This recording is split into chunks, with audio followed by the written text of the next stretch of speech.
HR이 무언가를 하려고 하는 노력도 너무너무 중요하지만 HR이 뭘 하면 안 되는지에 대해서도 한번 좀 심도 있게 다들 고민을 해보셨으면 좋겠어요. 구성원들의 자율성을 해치는 어떤 것들에 대해서 HR이 인볼브하는 건 정말 최대한 후순위로 이제 개입한다. 이게 저희 모토 같은 거기도 하거든요.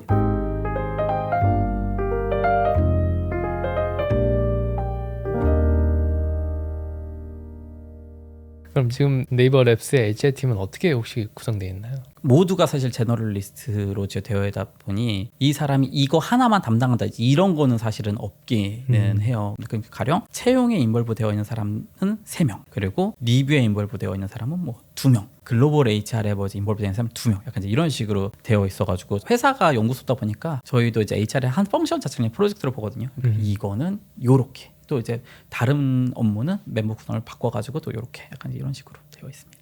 어느 정도의 연차나 이런 구성이 또 어떻게 되어 있나요? 그분들은? 저까지 포함을 하면 시니어가 3인 것 같고 중니어가 2인 것 같고 주니어가 1명인 것 같습니다. 중니어요? 네, 중니어.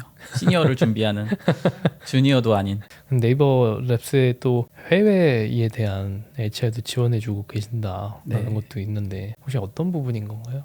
그냥 HR에 대한 전반적인 부분이긴 한데 네이버 랩스 유럽이라고 해서 저희가 이제 비슷한 연구 분야를 하는 그 연구소가 이제 프랑스에도 있거든요. 근데 저희가 조금 다른 게, 다른 해외 지사 같은 경우는 저희가 설립한 것들도 많거든요. 네. 네이버에서는. 근데 유일하게 이 네이버 랩스 유럽은 저희가 이제 인수를 한 케이스예요. 그러다 보니까 상대적으로 이전 회사의 보상 체계라든지 이전 회사의 레가시가 굉장히 좀 이제 많이 남아 있는 것들이 좀 있었다 보니까, 그럼 그런 것들도 네이버 랩스 코리아와 잘 이제 얼라인을 하는 그런 류의 역할을 수성님이 좀 해주셨으면 좋겠다 주문을 받게 됐었었죠. 그럼 거기 있는 구성원들은 한국인이 아닐 거잖아요. 전원이 프랑스인이었었어요. 예. 그럼 그거에 따른 문화도 굉장히 많이 달랐을 것 같은데. 저는 HR을 잘하는 사람이지 영어를 잘하는 사람은 아닌 것 같다. 또 HR은 이 복잡 미묘한 커뮤니케이션 이런 것들이 너무 중요하고, 문화라든가 이제 이런 것들, 그리고 노동법이랑 사실 이런 것들도 거기 걸 알 수가 없잖아요. 그렇기 때문에 커뮤니케이션 서포트를 봐줄 수 있다라는 전제 하에 이 업무를 조금 수락하겠다. 약간 좀 이렇게. 그러면 이제 유럽의 네이버 랩스에 대한 한국과의 가장 큰 차이점은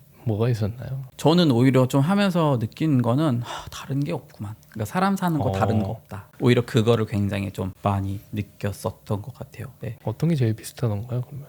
저희도 좋은 사람들과 재밌는 일 하면서 네. 적당한 보상 받고 싶으면 정말 이제 직장으로서 최고잖아요. 그러니까 그분들의 니즈도 다르지 않다 이거였었기 때문에 그런 목적으로 최대한 많이 좀 이제 살피려고 했었던 것 같아요. 그러면 해외 그 지사하고 한국에 있는 지사하고의 교류할 수 있는 뭐 이런 프로그램 같은 것도 있나요?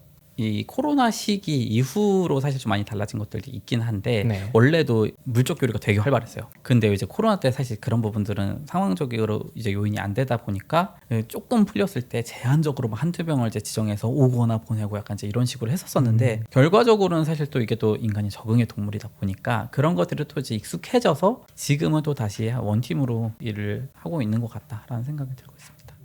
근무하시다가 고난 같은 거나 이런 것도 많았을 것 같긴 하거든요. 예를 들면 처음에 네이버 랩스로 가라 라고 했을 때 그 2달간의 사실상 내가 아무것도 할 게 없다 라고 느끼는 것도 자기감이 들 수도 있을 것 같기도 하고. 저한테는 하기 싫은 일이라는 게 일단은 없거든요. 그러니까 반대로 하고 싶은 일도 없어요. 제가 인사 담당자지 인사권자가 아니잖아요. 네. 그럼 인사권자랑 업무 이제 협의라든가 이런 걸 해가지고 풀어 나가야 될 때가 있어요. 그러면 오히려 이제 그때는 방향성이 제가 세팅을 하지 못할 때도 있잖아요. 그러면 이게 동의가 될 때도 있고 동의가 되지 않을 때도 있거든요. 그러면 일단 저는 그 자리에서는 알겠습니다라고 하고 나와요. 그리고 나서 동의가 되지 않으면 이게 왜 안 될 것 같은지를 일단 밤새 생각해요. 그리고 나서 다음날 이거 이제 이렇게 만약 하게 되면 이제 이런 이슈도 있을 것 같아가지고 저는 좀 안 했으면 좋겠거든요. 이렇게 이제 말씀을 드리면 되게 많이 존중을 해주세요. 또 때로는 아니요 저는 근데 그럼에도 불구하고 그 정도 리스크는 지고 이걸 했으면 좋겠습니다라고 할 때 있잖아요. 그 순간 전 자아가 사라져요. 무조건 그냥 알겠습니다. 원하는 대로 해드릴게요. 그냥 인사권자가 이렇게 생각을 하기로 했고 이렇게 그냥 결정이 되기로 했기 때문에 약간 로봇 같은 사고일 수도 있긴 한데 그건 이제 그 다음 미션은 저는 어떻게 하면 되게 할지만 사실 이제 고민하는 게 저의 이제 목적이 되는 거지 안 될 것 같은데 이런 생각을 아예 안 해요. 그렇게 했을 때는 번아웃이나 뭐 이런 개념 자체가 아예 없었을 것 같기도 하거든요. 네. 멘탈의 장점이도 단점이긴 한데 설령 이게 잘못되더라도 이건 내 잘못 아니야. 무서우면서도 강력한 네. 주문 같은 네. 철학입니다. 네. 그런 좀 당당함도 있는 것 같긴 한 것 같아요. 이거 뭐 하나 잘못됐다고 한들 이건 내 커리어에 흠집 안 난다. 네. 이제 이러는 거고 오히려 근데 구성원분들한테는 항상 그 얘기를 해요. 너 믿지 마, 나 믿어. 널 믿은 나를 믿어. 네가 할 수 있다고 믿은 나를 믿어. 누구보다도 신뢰를 하고 있다라는 거를 강하게 느끼고 그러니까 일단 있는 제가 저작권자인 경우에는 이건 내 책임이 맞지만 네. 가령 이게 제가 저작권자가 아닐 때도 있잖아요. 그런 경우에 대해서 이게 내가 리더라고 해서 스트레스 안 받거든요. 승리의 끝판왕은 정신 승리거든요. 네, 그런 부분들에 굉장히 특화가 잘 돼 있습니다. 예.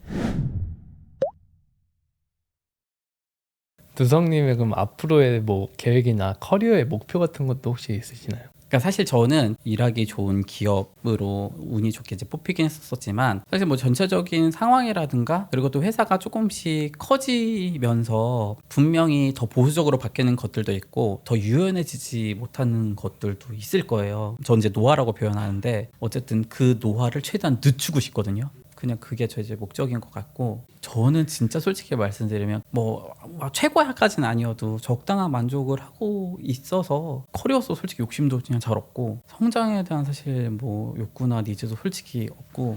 그럼 다른 개념의 성장은 어떻게 생각하세요? 예를 들면 내가 좀 더 나아진다 아니면 다른 걸 부분을 좀 도전해보고 싶다라는 부분이 있으신 건지. HR 업무를 하면서도 HR 외적인 걸 그냥 하면서 얻을 수 있는 인사이트가 전 반드시 있을 거라고 생각하거든요. 네. 그래서 저는 새로운 걸 경험하는 거는 멈추지 않고 해봐야겠다. 이런 목적은 있습니다. 그래서 지금 목적은 이제 안티에이징.